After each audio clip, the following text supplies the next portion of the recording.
Hi, and welcome to Puppy Day School this week with Finn. We have been working on the foundations of Leave It. So we start with a behavior that we call It's Your Choice. Basically what that means is that we're teaching the puppy that he has to make a choice to not try to steal cookies that are in your hand when you have an open palm. And when he makes that choice, then he wins the game and he gets the cookies. So, hey, guys, come here, go find it. So it basically starts out with a fistful of kibble. Don't use high value treats for this in the beginning. And once he stops trying to get in your hand, and you can open your hand a little bit, and he doesn't steal them, you use your marker word yes, and then he gets a take it, and you hand him one of the cookies, okay?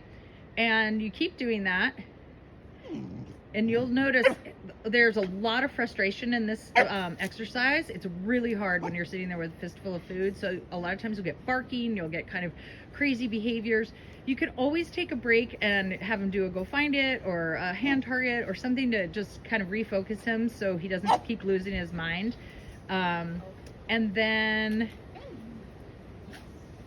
so he does a couple, basically what we do is we try to throw in things that are really easy for the dog when we're trying to introduce behaviors that are super challenging. So for a dog that loves food, this is really challenging. You can see what he does is that he's basically backing himself away because it's just so hard for him to sit right in front of a handful of treats, and so he kind of just physically and then he can't take it and he comes diving back in. So that's just takes practice and patience, so he figures out he'll keep getting those cookies as long as he doesn't try to steal them. So this is the very basis of this exercise. And then we work on putting them on the ground, we work on walking the dog around them, and we introduce the word leave it. But right now, we're not using any cues. He's not great at this yet. And we don't want to introduce words when the dog is not offering us the behaviors that we are really looking for. So you're gonna practice It's Your Choice.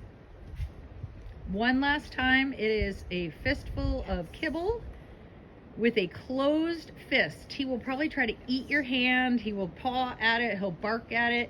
When you can fully open your hand and he is not stealing it, he gets his marker word yes, and then he gets the cookie. We are also continuing our place work this week. So go to your place, lie down, don't move until you hear your release word. Very nice. That was excellent. All right, guys, have a great weekend. We'll see you next week. On your bed. Yes. Yes.